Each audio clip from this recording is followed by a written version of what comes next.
All right. Welcome, welcome, welcome. We are coming to you live from Dawa Studios, Dawa HQ here in Austin, Texas. My name is Amanda Johnston. I'm the founder and executive director of Torch Literary Arts, and I have the extreme pleasure of having with us today Dada, the one and only. You've seen her, you love her. If you've been to Body Rock here, oh my God, you already know you're going to put that back in. You're going to make their knees work. We're going to have a good time. And also half of the incredible music duo, Writers Against the Storm, that she does with her incredible husband, Shaka. Dada, thank you so much for joining us. Thank you, Amanda. We are so thrilled to have you here. You know, we are celebrating our Amplify Austin is today through tomorrow, supporting over 700 nonprofit organizations here in Central Texas. But, you know, what we do at Torch is to make sure that we specifically are supporting Black women writers. Okay, so you have been so gracious to come and share your talents with us. Last year, you were with us at Laguna Gloria with Black Mamas ATX for a special event where we had poetry and storytelling for people sharing about their birth experiences. So we know that Black women are number one at risk this maternal health crisis, and the only reason for that is racism.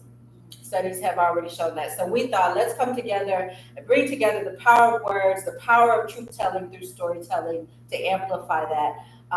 But you shared an original poem with us for that. Can you share a little bit about your writing, your poetry?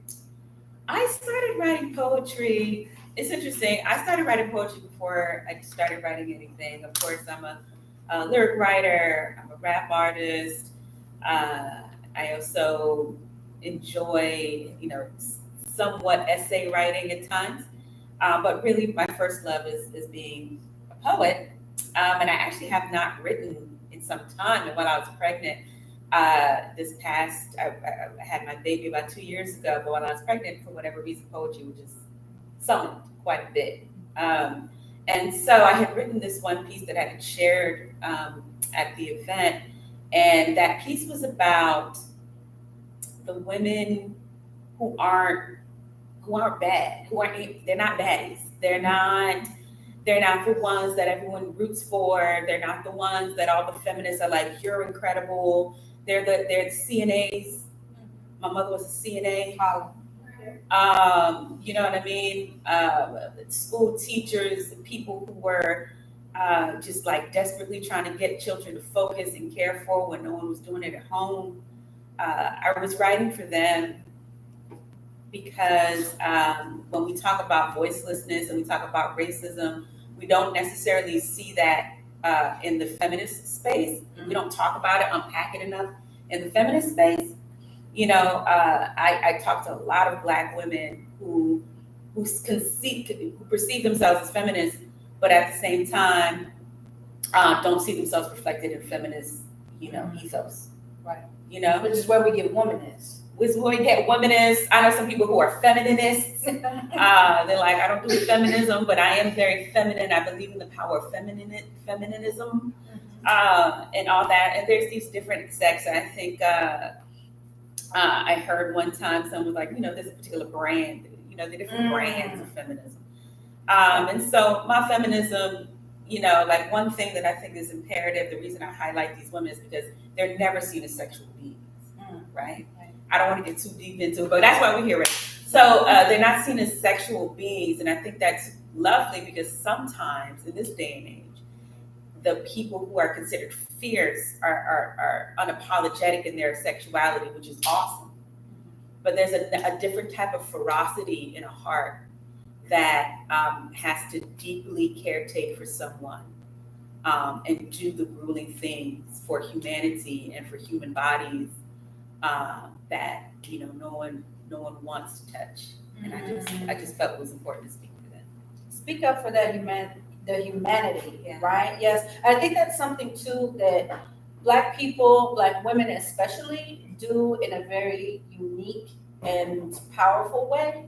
That we're able to see beyond surface and find each other and hold each other, right? Through our service, through our work, through our passion and our creativity, it's still community building, right? And I know you are a master of that through Body Rock, like I mentioned, incredible showcases, but also mentoring artists, mentoring people who are, like you said, folks who are not the ones who are on the front page, who are on the front cover, who are getting the shine, but nonetheless on their grind, doing their work, taking care of their families, but need to see another sister who did it first. Yeah. Sometimes we need a little bit of that too. Yeah. Can you share about your artistic mission to build community? How those two things go hand in hand? I came from Brooklyn. Hey. I came from Brooklyn. I came from Brooklyn. I was born in Brooklyn, and I grew up in a very, very dense Caribbean enclave. You know, I grew up in a tenement apartment.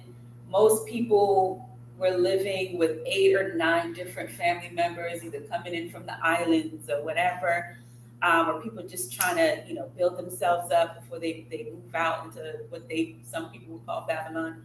It's been interesting to have that as a bedrock, because I grew up in a space where there was always somebody home. I was never ever alone. I was never unattended to. And I also grew up in a neighborhood, this is the 80s in Brooklyn, right? So I grew up in a neighborhood where across the street, the cats would put out speakers on the weekend and would be spinning for free, like just so people could go do their laundry, just so people could go up and down the block, just so people could chill and get out of the hot apartments in the summertime and be together. So that's my bedrock. That's what built me up, the core of the fibers that made me. And so coming to Austin many, many years ago, Shock and I, from the East Coast, like that was also like a mainstay for us. But when we came to Austin, it's a different culture, right? And it's not that it wasn't there, it just wasn't there the way I was used to, right? And so Body Rock was part of being able to present that bedrock that I lived in, the way that we lived, and present it in a fashion that allowed people to intersect. And I think one of the great things about the work Shock and I do is we're very unapologetically Black. However, that being said, we also don't feel like our work is just for Black people. Period. Because Black people have the right to govern any space, over any people, over any circumstance. Like I don't have to just govern Black people. I don't have to be relegated to that. My power is greater than that. My presence is greater than that, and it'll be felt beyond the construct of race. But at the same time, very unapologetically Black. It's gonna be Black. I'm gonna talk Black. I'm gonna walk Black. But that authenticity and that commitment is what's crucial to people feeling like they can be authentic and they can be committed and they can come into the fold. And that's always kind of been our hot sauce to building community. It's just this very authentic vibration, unapologetic vibration that people felt comfortable in. Well, it's truth telling in your storytelling. Yeah. And that is what attracts people from all walks of life, from every corner of the world to you, is because they can see, wait a minute, this woman is free. Right? I get that all the time. Yeah. You're so free. I'm like, yeah. Yes. Yes. This woman is free. I want to be free, right? Yeah. And like you said, doing that from your center means you can walk proud and strong in your Blackness, but you are not relegated to be confined by your Blackness. That's right. Right? And that's the same with our stories and our writing, right? When we're writing this work, oftentimes it is done in isolation, alone with the self, but only 50% of the work can be done that way. The other 50% has to happen when it's put out into the world. Right. And when you put it out into the world, you don't get to say, oh, it only go to this address, not that address. Right? So how do you make sure that your work is going to resonate with everybody? You got to put the truth in it. Yeah. You got to make sure that you're doing that level of powerful work. Yeah. Right? 100. And you continue to create and offer new blessings into the world for folks to find their truth. Tell us about this incredible program you got coming up on the 30th. Okay. So I am producing a concert in conjunction with PBS. for broadcast taping. There's a lot involved in that. My brain is a wild playground of imagination. I love that, and it can also be like a girl simmer down. But so my dream, or what was imparted to me, was to create a space that was speaking to the art of the Black maternal health issues that were going on. The maternal health issues, it's like a lot of it can be clinical because you have to get funding to support the women in these procedures that are having procedures that are going through birth. But the humanity is also part of the dialogue in a lot of the birth workers I was talking about. And in doing so, and in having those conversations, I was like, well, humanity needs art to be a vehicle for humanity. So I decided that I wanted to put together this concert, and it was also very affirming for me to trust things I was hearing. I literally created the program and like was hearing like, oh, it's a TV special. I was like, okay, I don't have access to do that, so I guess I'll just record it myself and maybe put it up on YouTube, put it up on Roku or something to that effect. And so I did it with that intention, not understanding what Spirit was telling me. And so I gathered these women in particular, these 4 women the women I chose very specific. Austin is full of people who can blow. They can sing people under the ground. But these are women that I've observed use their voice to sing during the memorial services of fallen leaders in our community. They teach the children the importance and value of song and singing in their voice. They have used singing to uphold the spiritual well-being of their communities. So they had the right heart on top of the right talent. And so I pulled them together knowing that they were going to be phenomenal as a unit, and they were, because the imperative reality is that the healing power of Black women in their art heals so much of the world. And it is so imperative that we create the echo chamber necessary to reverberate the work that we're doing back into ourselves. Ooh, right? And so that was really the catalyst for it. It was like, how can I create a container where their song, their voice is going to reverberate back into the Black, all the people in the audience, but the most affected, the ones who were crying, the ones who were felt seen, the ones who were like, I needed this so bad. The ones that are like, I strayed away from classical music, and I'll explain the show, but they're classical vocal performers and gospel vocal performers. But they're like, I strayed away from classical music because I forgot that we had anything to do with it. It was like, that wasn't us, right? So, but that reimagining, that reactivating, recalibrating inside of the Black woman when she gets to see and hear her own art come back and feed her is really the crux of the desire for the program. And so beyond that, there was that. And so we did a fundraising aspect to it. And one of the midwives, my personal midwife, Denise Washington, who's the founder of Delivering Unto You, we raised thousands of dollars for her. And she's been able to do a myriad of things and keep growing, and we brought more attention to her work. And so I wanted to do that for more organizations that are participating in the wellness of Black women in the health birth space.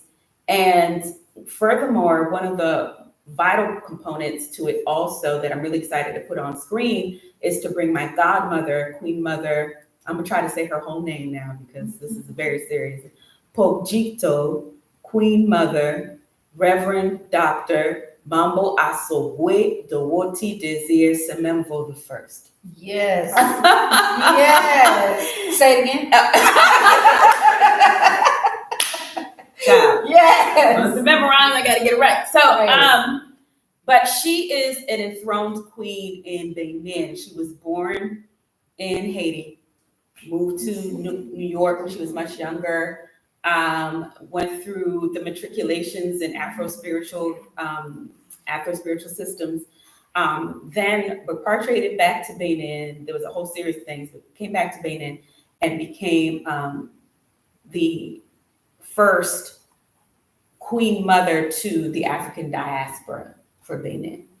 She works with the UN. She's a diplomat. She's a Black woman. She's a queen. And part of the reason I wanted to make sure I brought her forward is because so much of our imagination is committed to Black women, to queens, African queens, as a history, history note, and or as a fictitious character in movies. And I'm like, no, they're African queens are alive right now. Yeah. They govern queendoms and communities right now. Some of them are very opulent. Some of them are just it's more of a political position, but they are very much hold a title. And it is important for us as Black women in this part of the world to see that, so that we can reconnect to something that was absolutely stripped from us for hundreds of years. And so there are a lot of different layers to the show. But in general, it is a call for Black women to reconsider their position in colonialism and then allow themselves to come out of whatever insanity that is caused and come back into themselves. That's life. No, that's the power of what you just said. That's life-saving work. Yeah, so we're talking about, folks gonna log into PBS and watch, but know what you're watching. Yeah. Right? This is truly life-saving work. I talk about that all the time with art, creativity, and especially with poetry. As a poet, that is my passion and where my creative outlet is seen the most. But I testify all the time the power of poetry that can save a life. That's right. It saved my life. Specifically by Lucille Clifton, Won't You Celebrate With Me? That poem, I keep it framed. It is a prayer. That's right. And when I was in my hardest times, I would just read that to myself and it would save me on a daily basis. So pulling that much concentrated power together through these phenomenal artists and sharing their work and, like you said, seeing it reverberate with them, the vibrational effect of that is going to transition through that screen to everyone that watches it and transcend time whenever they watch it. Yeah, that's right. And I think what's really lovely to kind of bring it full circle is that it's the vehicle is the song. The vehicle is the lyric. These are very intentional words. Yes. The songs, I curate the show and select the songs that are going to be sang because I'm a musician and I'm a songwriter, and I understand where you are when a lyric comes to you. Either you're sourcing it or experience wants to surface itself. And how when you share that, so many other people who don't have that ability, they feel it, but they don't have the ability to articulate it. They don't have the ability to write it. And then furthermore, for a singer to then take those emotions and source it out so beautifully. But the selection of what is being said, that it expresses the need is one of the first things that I go into when I'm starting the show, when I'm putting the show together. The word, what needs to be said. And you're an experienced songwriter, lyricist. You have a phenomenal repertoire of songs that you have written yourself. We're going to have an incredible program in June, which is also Black Music Month. Yes, that we're working with Salia Sadiq and the incredible folks over at Antone's to put this program together. And Key is going to be one of our incredible panelists and share some work. But we ain't gonna give up too much now because we want you to save the date, June 30th, for that panel at Antone's. But as an incredible lyricist and writer, can you talk just briefly about your process in songwriting? Yeah. Do you have a process? Like sometimes stuff, I'm a napkins person. It all depends. It all depends. Well, let me just say this, that I'm a hip hop artist, right? I write melodies also, but I'm a hip hop artist. And the first thing you always get questioned as a female hip hop artist is whether or not you wrote it, right? It's always the first thing. Be like, did you write that? The bars are too crazy. Did you write that? No, I wrote it.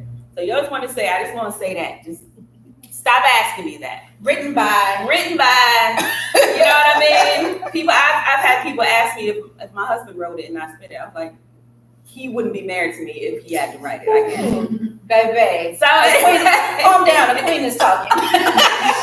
So the process is it depends on what stage of life I'm in. We have some songs that we're going to be releasing this year, for example. It's good. It's new music. And we were in Belize when I wrote most of these songs. And I was at the foot of the temples in Belize and by the river when I wrote a number of these songs, some very potent personal songs, and he kind of needed that. I need charge. I need a charge. And sometimes that charge is someone hating on me. Sometimes that charge is the beauty of a moment.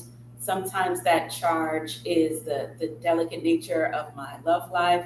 Sometimes that charge is the magnitude of sitting at a temple and being by the water in a very pristine place. So for me, my writing process always starts with some sort of charge.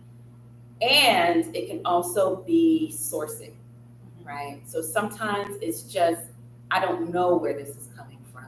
There's a difference between when I'm writing and when I'm being used to execute as a vehicle for some words, right? So there's sometimes I'm writing, I can feel that I'm writing. And then there are times when it's just like, I need you to write this down for me. I'm like, okay. And so that tends to be my process to start. It's just like, what's the charge? Something got me going. Something hit me in a certain way, and then it usually comes out. Yeah. So, is there a song? I know.